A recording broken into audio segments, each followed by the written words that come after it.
If you had to buy that home today, do you feel you could afford that home at current prices and current interest rates? Probably not.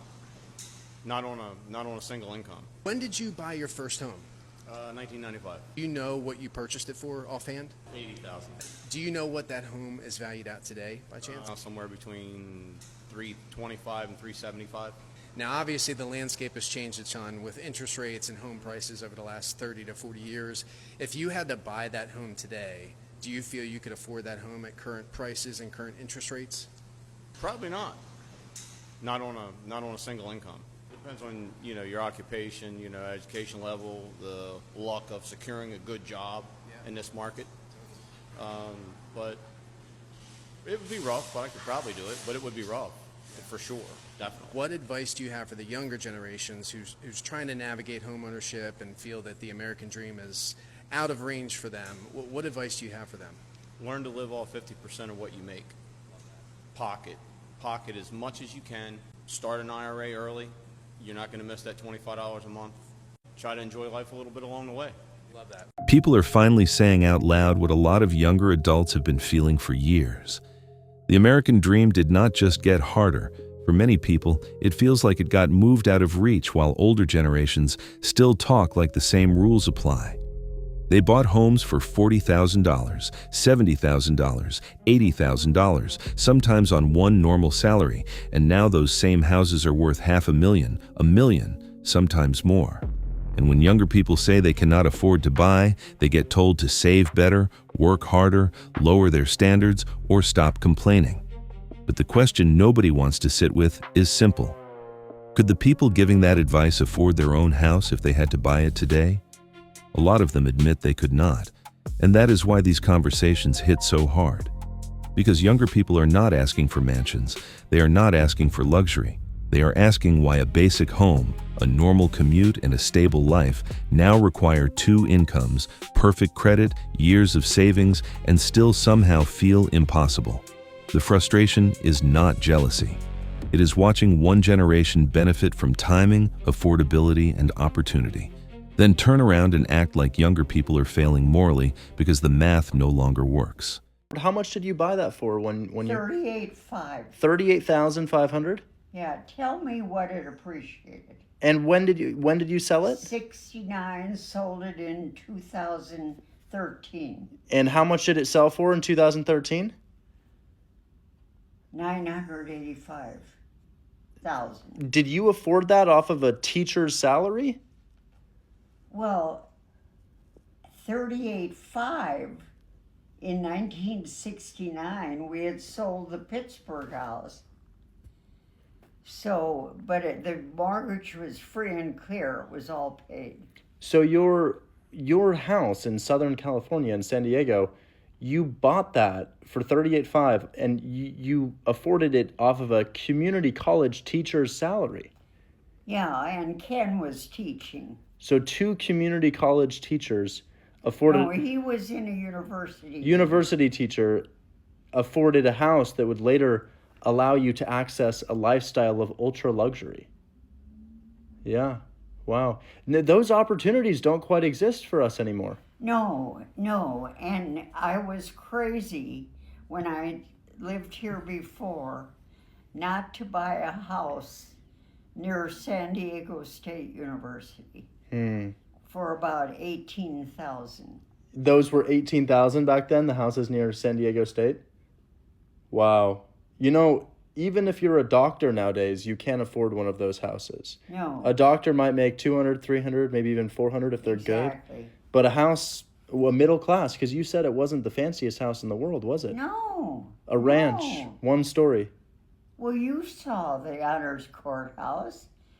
It was 1 story, everything on level, and that was very desirable. Are you worried for our generation? Yeah. I'm worried about you. But yes. Yeah. Look at Andy and Fran. They live in a A lawyer living in a condo. walk-up condo. Wow. You know, my job is to try to provide a solution for people who are in this situation. How could you do that for them? Well, imagine this. You know how in 2017 the man had to buy that house, my mother's house, for so much money? Yeah.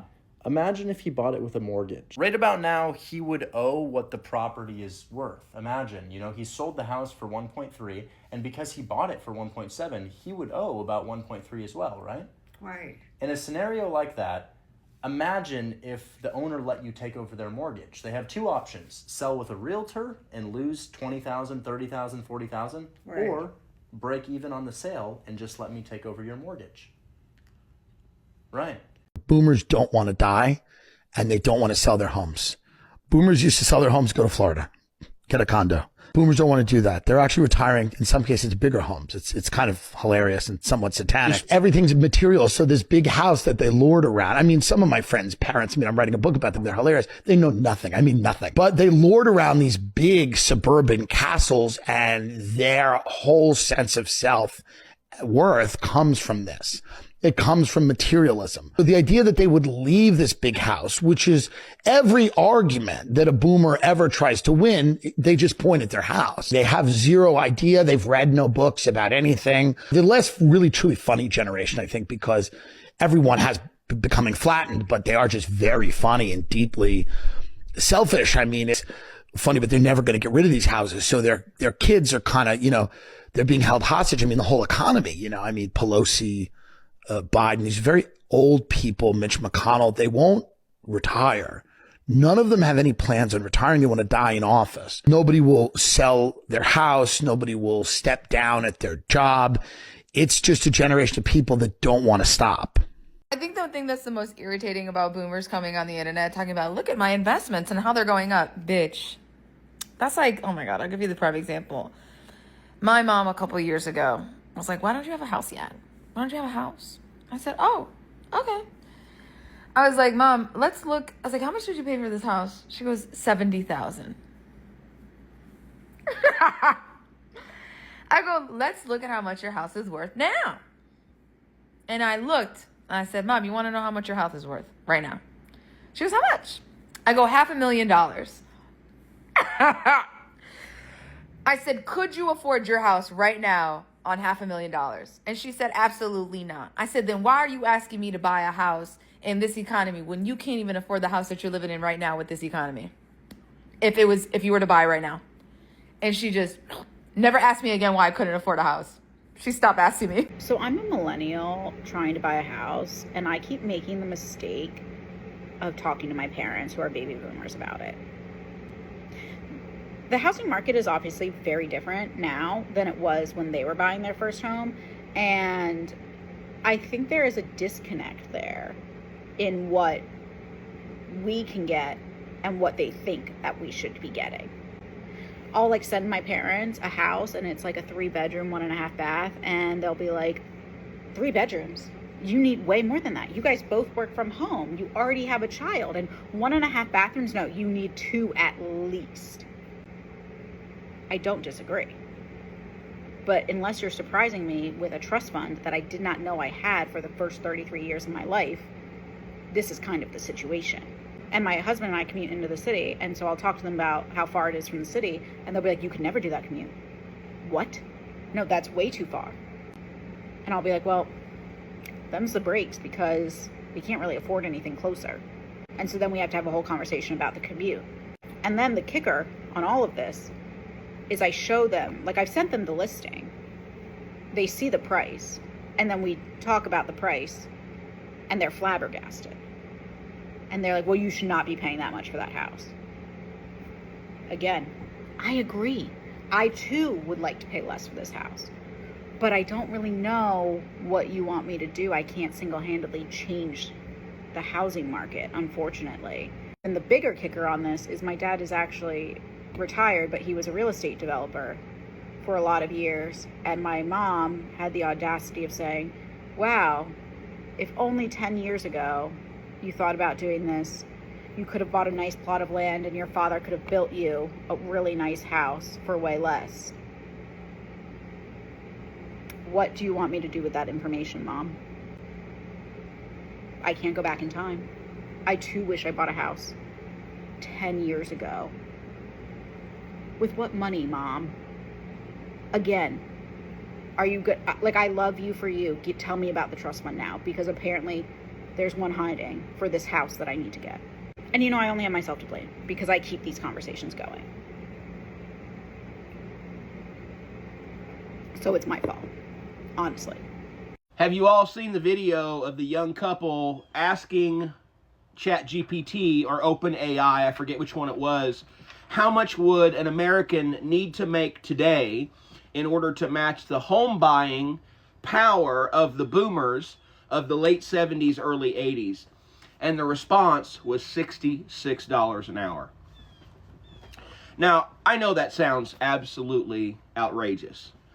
I've been a chef for over 20 years, and for 30 years I have worked in retail, and I started working for Kroger Superstores.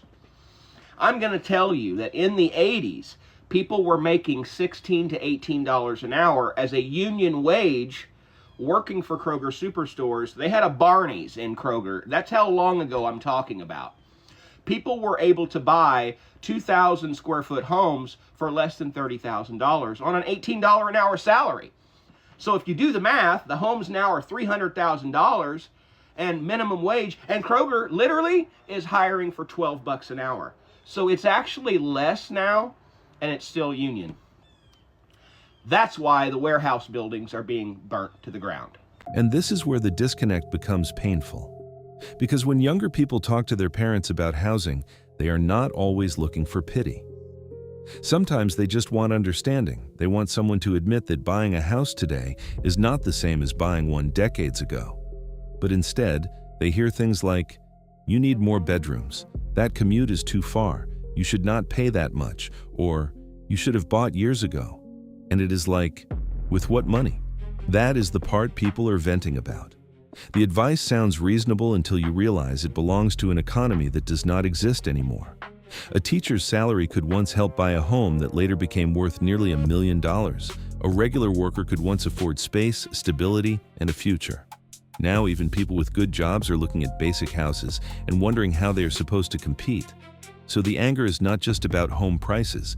It is about being blamed for a problem they did not create. It is about being told to chase a dream that keeps getting more expensive every year. It is about parents not understanding that their children are not lazy, entitled, or irresponsible. They are trying to survive inside a version of adulthood that costs more than it ever did. And maybe the real advice should not be just save more. Maybe it should be honesty. Honesty that the ladder was pulled higher. Honesty that timing mattered. Honesty that younger generations are not failing the dream. The dream became too expensive for the people it was promised to. Mr. Jones and Mr. Krempler were neighbors. They each had $3,000.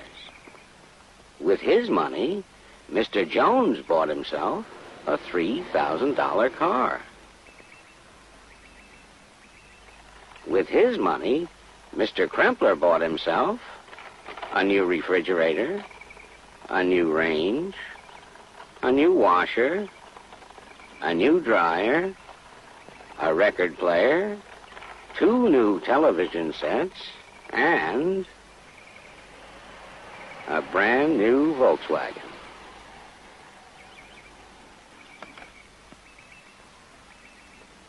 Now Mr. Jones is faced with that age-old problem, keeping up with the Kremplers.